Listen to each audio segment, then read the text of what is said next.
Este próximo fin de semana se estará celebrando la penúltima parada del World Tour del 3x3 en Abu Dhabi y Puerto Rico dirá presente. El cuarteto boricua estará representado por Ángel Matías, Jorge Matos, Jader Fernández y Josué Erazo.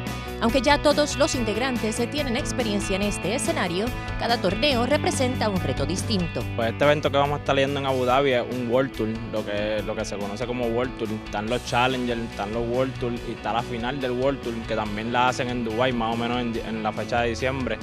Es de los torneos, es de la liga de 3x3, es de los torneos más fuertes. Creo que en este torneo somos 12 equipos y de esos 12 equipos, estando de los mejores 12 del mundo ahora mismo, están en ese torneo. Creo que es uno de los torneos que van los mejores del mundo. Eso va a ser un buen reto para nosotros, una buena prueba nuevamente. En Suiza fue igual, fueron los mejores equipos del mundo.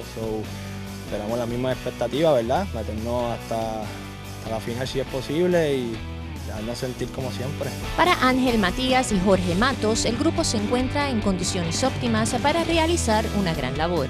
Siento que ya yo estaba preparado para los otros, pero ahora estoy más preparado todavía porque nunca habíamos practicado tanto, nunca habíamos fogueado tanto y esta vez como que hemos hecho mucho eso. Pues estamos bien emocionados, bien preparados, nos hemos preparado durante semana y media.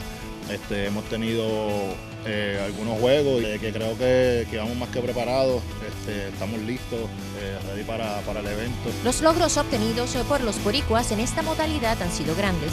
Las expectativas en cada competencia siguen creciendo. Es por esto que participar en las Olimpiadas de París 2024 es una meta pendiente. Siento que estamos ready ya para unas Olimpiadas ya para el 2024, ¿verdad? Si no me equivoco. Es cuestión de seguir cogiendo ritmo, mejorando como grupo y como equipo. La de nosotros era poder haber estado en las Olimpiadas anteriores. No se pudo, no tuvimos los puntos, gracias a que pues no teníamos tanta participación en los torneos, pues cada cual tiene sus compromisos. Pero yo creo que este año ya las cosas van más en serio, ya están cogiendo más en serio el 3x3, están metiéndole más recursos. Y creo que tenemos el grupo y tenemos un buen grupo para competir y estar ahí en ese nivel en las próximas Olimpiadas. Josué, ¿qué nos hace estar tan duros en 3x3? El carácter.